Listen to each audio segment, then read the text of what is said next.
How are you YouTube? George here. Hope you're all well. Back with you now on the second part here of Alan's 148 Gtl-Dx. And we have it finished, more or less. I just haven't put the bottom cover on. I just wanted to show you the inside here. So basically we went through everything. We made a bracket for the ketone and have it cable tied on there. Rather than flopping around inside the radio. So we tidied up the wiring as well as best we could. This radio was severely hacked about. I was commenting in the last video that it had no idiot diode.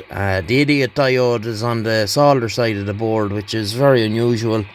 Normally they're across the back of the power socket here, so but I was able to move it, and the radio would lose power and the whole lot. So we have all that sorted out now, as shown in the previous video, fully aligned, and all that carry on.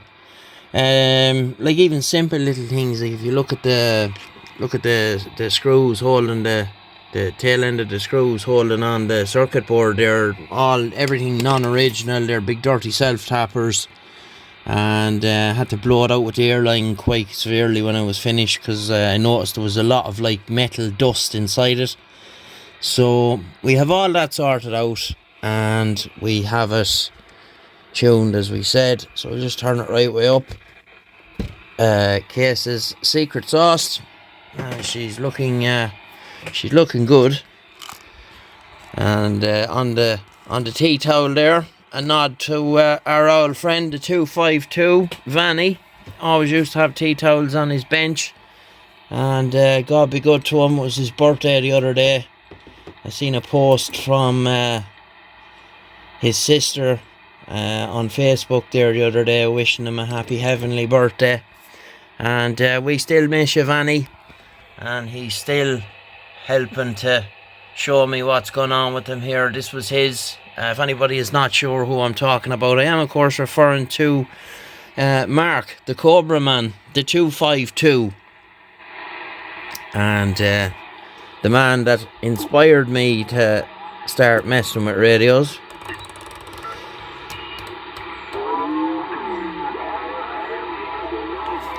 So we have her all back together. As I said, this volume control is a little bit duff, as in, I don't know what happened to it, but it's, you see that there, we have our clarifier bang on at 12 o'clock, and you don't really need to move it much. Well, with these American boys you do, because they're all over the place frequency wise, some of them. You know, and you hear people going on about that, and it's not a big deal. And just let me pause this for a second. Sorry about that. So I have it hooked up to the counter here, and I have the probe just on the antenna jack, because this thing has the 6-position band switch on it. So let's see where we are going. 25855. Little bit unstable at the bottom there, which is kind of normal. That's why I don't like these 6-band conversions. 26285, so that's band 1. Band 2, we go from 26065, 26505, and then we'll go band 3, which should be the standard low band, 26515,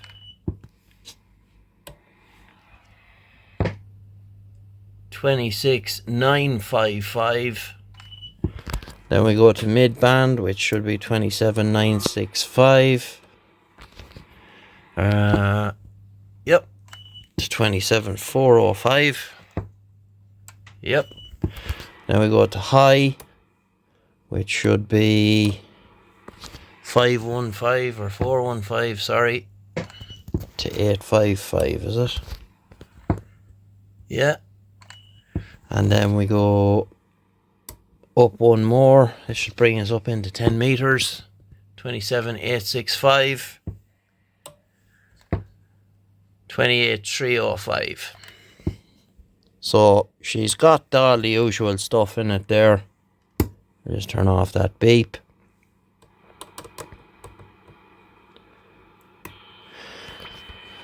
So we've done all the stuff we usually do here. I'm just turning all these up so you can see them.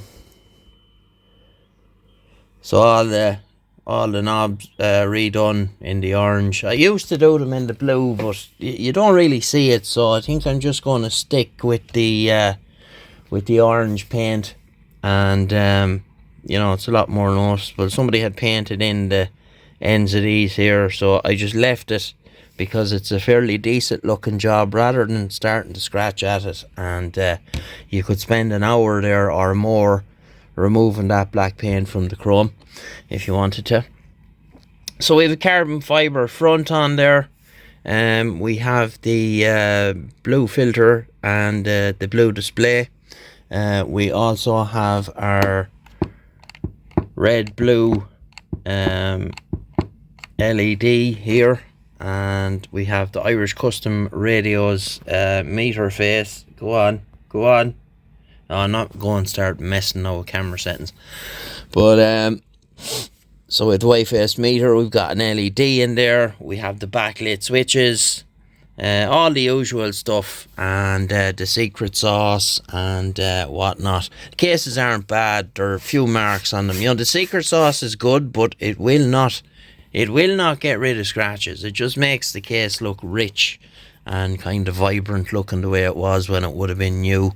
But of course, these are the wrong cases for this radio, so what I done was I put in the dimple for the underside one. We just have a one of the bolts, nut, and a machine screw and a washer and a nut on it there. I cut the top one so as it wouldn't be anywhere near the circuit board. I just left the bottom one because it's just kind of dangling there in free space. What else did we do? Full alignment, you seen me do all that. And as I said, we tidied up all the wiring and stuff inside. So we've 3 switches here. This one, this is, what one is that? Let me see.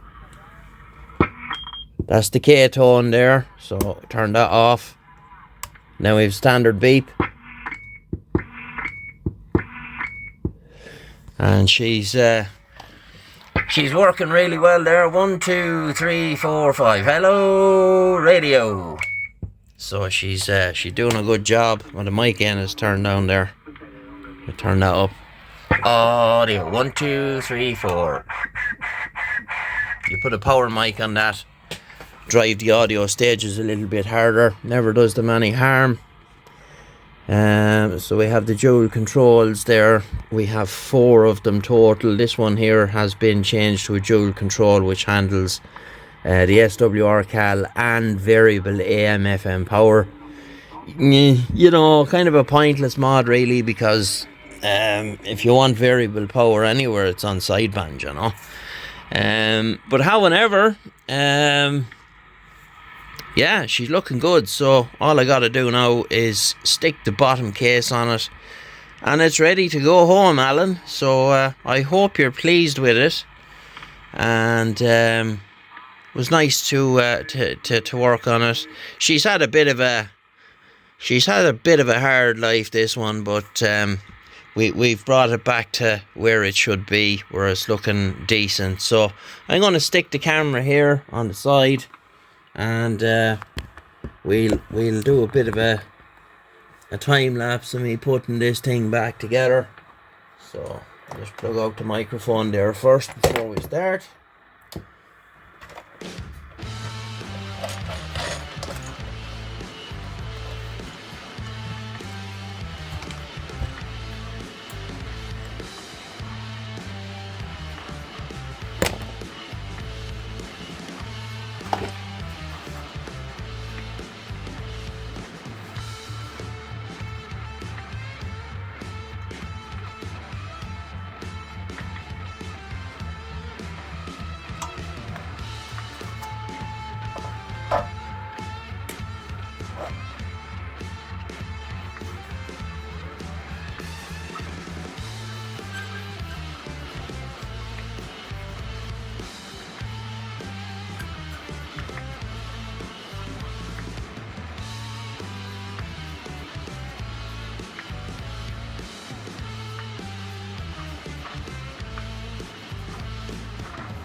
So as I do with them all there, signed the inside of the case and put on it when it was done, and the number, hard to believe I'm up to that now, 361.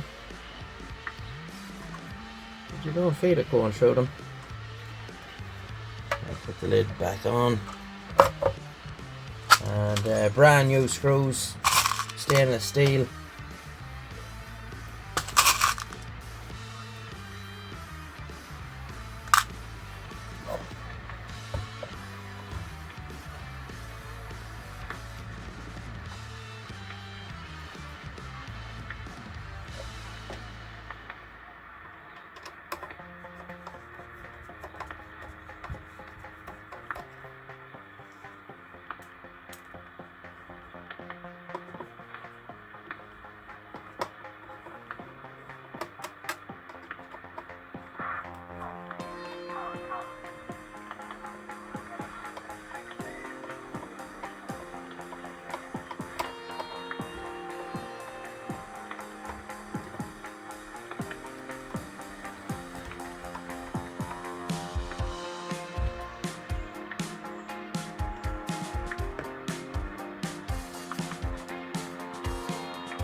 Had to adapt to using my right hand as much as I can. I had an accident this time last year with my hand at work, which has left my index finger on my left hand is completely numb, which makes doing certain things on these radios a bit of a challenge.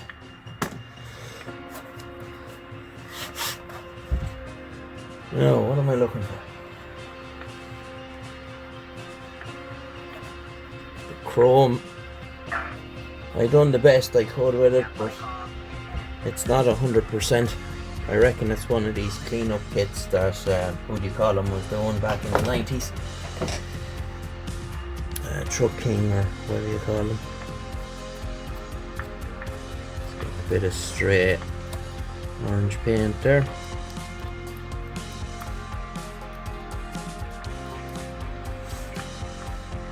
But all in all, a nice radio. It came out quite well, and it'll carry on now for many a year. Hopefully he doesn't sell it. I see that a lot when I do radios for people. The next thing you see, it's, I don't know, someone will send me a message that it's on eBay or it's on some group for sale somewhere. But at the end of the day, You're allowed to do what you want with your own radio.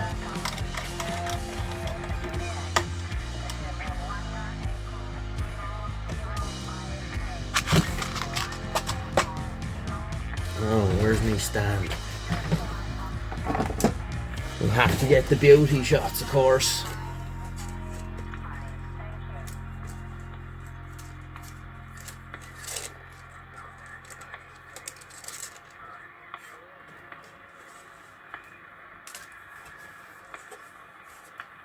Let's give it a bit of a clean. Things get dusty out here.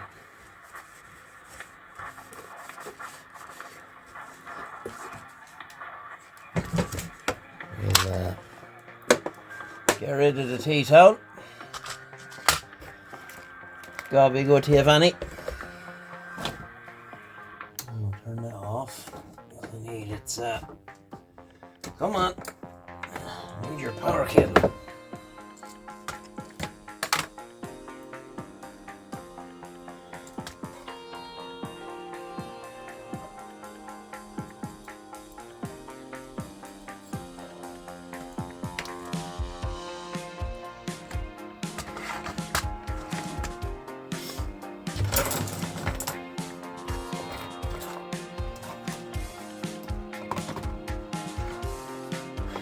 Okay, so that's pretty much it. She's I hear that control is just a little flaky. I don't have one, but it's okay. It's only when you turn it on. So let's see, lower, mid.